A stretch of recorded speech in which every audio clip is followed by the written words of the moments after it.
Hello guys, तो आपने video का टाइटल देख ही लिया होगा। तो चलिए हम लोग माउस को जल्दी से अनबॉक्स कर लेते हैं। तो ये रहा यहाँ पे आप हमारा इसका बॉक्स कुछ इस तरह से दिखता है। यहाँ पे लिखा हुआ है CG-Marksman-1 और यहाँ पे लिखा हुआ है लेवल अप और यहाँ पे लिखा हुआ है सर्कल गेमिंग और यहाँ पे इसका रोबोट बना हुआ है जो कि इसका लोगो है।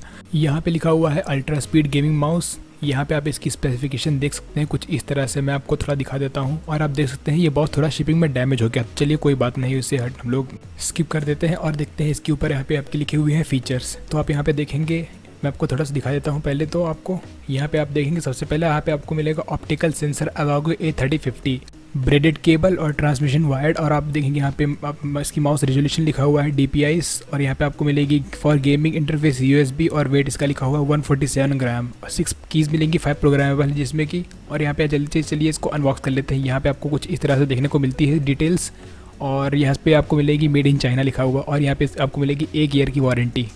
तो इसको खोलने के लिए बस आपको कुछ इस तरह से खोलना होता है माउस को।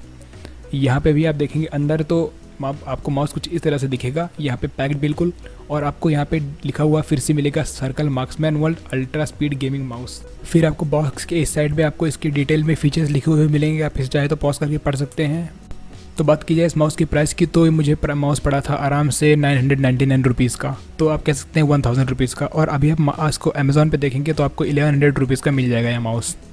तो ज़्यादा टाइम वेस्ट किए बिना इसको अनबॉक्स कर लेते हैं। और यहाँ पे आपको सील खोलने के बाद आपको अंदर इस तरह से कुछ बॉक्स को खोल देना है, इसके बाद आपको माउस निकल जाएगा बाहर।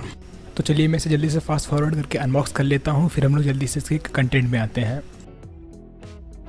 तो जैसे ही आप इस बॉक्स को खोलेंगे आपको कुछ इस तरह से माउस आपको यहाँ पे मिलेगा, बिल्कुल बॉक्स में पैक्ड इस तरह से। और आपको मिलेगी यहाँ पे इसकी यूज़र मैनुअल। आप देख सकते हैं यहाँ पे इसकी जो सॉफ्टवेयर है उसके बारे में लिखा हुआ है कैसे आपको उसको यूज़ करना है। वैसे मैं आपको बता दूँ, मैं इस यूज़र मैनुअल को पढ़ने वाला नहीं, उसको फाड़ के फेंकने वाला हूँ।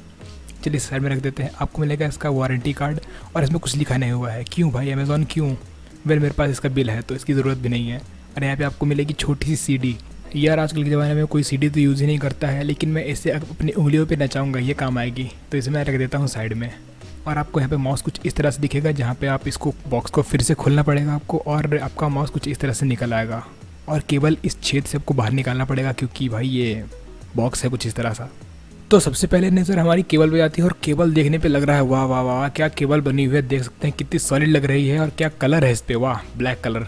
चलिए इसको मैं साइड में रख देते हैं पहले और हम सिर्फ और सिर्फ माउस पे फोकस करते हैं। इसका हम टीयर डाउन भी करने वाले हैं, अभी नहीं नेक्स्ट वीडियो में। तो आप माउस को देख सकते हैं कुछ इस तरह से दिखता है हमारा सर्कल का मार्क्समैन 1। यहाँ पे लिखा हुआ है सर्कल गेमिंग और यहाँ पे एक बटन लिखी हुई है साइड में और दूसरी, ये तीसरी, ये चौथी, ये 5वीं माउस व्हील और छठी ये जो हमारी DPI वाली है। फिर आप बॉटम साइड देखेंगे यहाँ पे आपको मिलेगा अवागो A3050 सेंसर। फिर यहाँ नीचे लेबल लगा हुआ है जहाँ पे सर्कल लिखा हुआ है, इसके मॉडल लिखा हुआ है, सीरियल नंबर लिखा हुआ है और इसकी रेटिंग लिखी हुई है। आपको यहाँ पे नीचे मिलेगी एक वारंटी की सील कुछ इस तरह से और ये हमारे जो रबर के पैड्स हैं।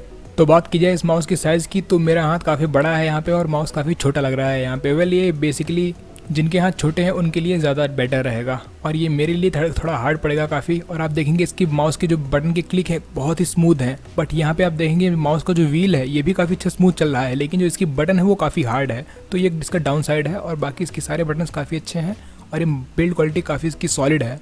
तो यहीं पर बात कर लेते हैं इसकी केबल की। तो इसका केबल आपको कुछ इस तरह से मिलता है और इसको सबसे पहले हम इसे खोल लेते हैं और आप देखेंगे इसके ऊपर जो ब्रेडिंग की गई है काफ़ी अच्छी है और इसकी लेंथ है टोटल 1.8 मीटर्स। इसकी केबल की बात करें तो केबल काफ़ी सॉलिड है और काफ़ी फ्लेक्सिबल भी है, जिसकी वजह से इसको यूज़ करने में आपको प्रॉब्लम तो नहीं होगी।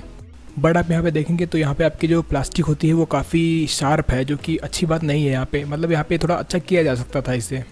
ओवरऑल इसमें बात करें इसकी डिज़ाइनिंग की तो बहुत ही अच्छा है और इसे काफ़ी अच्छा फील मिलता है। और यहाँ पे आप देखेंगे इसका सर्कल का लोगो बना हुआ है जो कि लाइट अप होता है। इसकी बिल्ड क्वालिटी वैसे काफ़ी अच्छी है बाकी तो। और आप देखेंगे यहाँ पे बहुत ही स्मूथ भी है यहाँ पे। मैं आपको बताना चाहता हूँ ये माउस फील में तो बहुत अच्छा लग रहा है, देखते हैं परफॉर्मेंस कैसे देता है और ये थोड़ा हम लोग वीडियो के आगे देखेंगे। चलिए अब हम लोग इसके ऑप्टिकल सेंसर की बात कर लेते हैं जो कि इसको ये नीचे हमारे ट्रैक करता है। तो मैं बता दूं इसका सेंसर है अवागो A3050। इसका रिफ्रेश रेट है 1000 हर्ट्स, जैसे कि हमारे नॉर्मल माउस होते हैं उनका होता है 125 हर्ट्स, तो कि ये 1000 हर्ट्स है और ये काफ़ी फास्ट है वैसे देखा जाए तो रिस्पॉन्स में। और जो इसके स्विचेस है उनकी एक्सपेक्टेड लाइफ है 10 मिलियन क्लिक्स, जो कि इस प्राइस रेंज के माउस में आपको ज़रूर मिलती है। तो आप बिल्ड क्वालिटी देख सकते हैं काफ़ी अच्छी क्वालिटी है यहाँ पे, बट मैं फिर से कहूँगा कि इसके एजेस सही किए जा सकते थे। बात की जाए इसकी ग्रिप की तो ग्रिप काफ़ी अच्छी है, मतलब मैं नया नया इसे यूज़ कर रहा हूँ तो मुझे थोड़ी अजीब लग रही है। और वैसे मेरे हाथ के लिए काफ़ी छोटा माउस है, हो सकता है जिसके हाथ छोटे हों उसे माउस ज़्यादा चलाने में आसानी हो। तो ये माउस मैंने कुछ देर तक यूज़ किया और मुझे इसे काफ़ी अच्छा लगा इसका एक्सपीरियंस। तो चलिए एक बार फिर इससे इसके केबल को देख लेते हैं। तो आप यहाँ पे देख सकते हैं इसका केबल कुछ इस तरह से दिखता है और आपका जो USB पोर्ट है उस पर लिखा हुआ है सर्कल गेमिंग। और इसकी जो केबल स्लीव है वो काफ़ी ड्यूरेबल है और आप देख सकते हैं कुछ। और यहाँ पे आपका लगा हुआ है फेराइड कोर जो कि इंटरफेरेंस को रोकता है। साथ ही साथ आप देख सकते हैं केबल काफ़ी लंबा है और इसकी क्वालिटी भी काफ़ी अच्छी है और ज़्यादा मोटा भी नहीं है, जिसकी वजह से चलाना काफ़ी आसान है। तो चलिए अब हम लोग इसके RGB लाइट की बात कर लेते हैं। तो इसे हमें देखने के लिए हमें सबसे पहले इसको प्लग करना होगा हमारे PC के अंदर। तो मैं अपने लैपटॉप यहाँ पे ले आता हूँ और इसे प्लग कर देता हूँ। तो आप देखते हैं जैसे ही लगाया हमने इसकी जो RGB है वो कलर चेंज करना शुरू कर चुकी है। पहले रेड, फिर ग्रीन, फिर ब्लू और बाकी आगे कलर। आप नीचे देख सकते हैं जो इसका सेंसर है उसमें एक टाइप की रेड टाइप की लाइट निकल रही है, बट अगर आप इसे खुद देखेंगे तो आपको ये कुछ अलग टाइप की लाइट दिखेगी, कुछ लेज़र टाइप की, जिसकी वजह से इसकी ट्रैकिंग एक्यूरेसी काफ़ी बढ़ जाती है। तो हम नेक्स्ट वीडियो में ज़रूर इसके ऊपर बात करेंगे और बहुत डिटेल बात करेंगे कि कैसे ट्रैक करता है। तो चलिए अब हम लोग सबसे पहले देख लेते हैं किस किस जगह पे ट्रैक कर लेता है। तो मैंने सबसे पहले जो एक ग्लॉसी सरफेस जो कि हमारा वारंटी कार्ड है इस पर मैंने ट्रैक किया। तो हाँ, इस पर भी बहुत ही अच्छी ट्रैकिंग करता है। और जो मेरा फ़ोन है उसके ऊपर भी काफ़ी अच्छे से ट्रैकिंग कर लेता है और हाँ, हमें कोई ट्रैकिंग में इश्यूज़ नहीं मिलते हैं। तो वही बात की जाए इसकी लाइटिंग इफेक्ट की, तो आप देख सकते हैं इसमें ज़्यादा कुछ खास इफेक्ट नहीं है और ये बेसिकली उन लोगों के लिए ये माउस है जिन्हें RGB ज़्यादा पसंद नहीं है। और वैसे मुझे भी ये काफ़ी अच्छा लगता है माउस। तो ओवरऑल बात करें इस माउस की तो बहुत ही अच्छा प्राइस टू परफॉर्मेंस रेशियो आपको दे देता है। बस इसमें प्रॉब्लम आपको मिलती है जो मिडिल माउस बटन है वो काफ़ी हार्ड है और इसकी जो RGB इफेक्ट है वो काफ़ी कम है। तो क्या मैं इसे रिकमेंड करता हूँ? तो हाँ, मैं बिल्कुल इसे रिकमेंड करता हूँ अगर आपको 1200 रुपीज़ तक का मिल जाए। अगर उससे ऊपर मिलता है तो इससे अच्छे आप दूसरे माउस ले सकते हैं। तो ये था मेरे वीडियो। अगर वीडियो आपको पसंद आया हो तो चैनल को सब्सक्राइब करें, वीडियो को लाइक करें और बेल आइकन दबाना ना भूलें। मैं ऐसे ही वीडियो लाता रहूँगा और काफ़ी अच्छे अच्छे कंटेंट लाता रहूँगा। तो चैनल को ज़रूर देखिए और सब्सक्राइब कीजिए।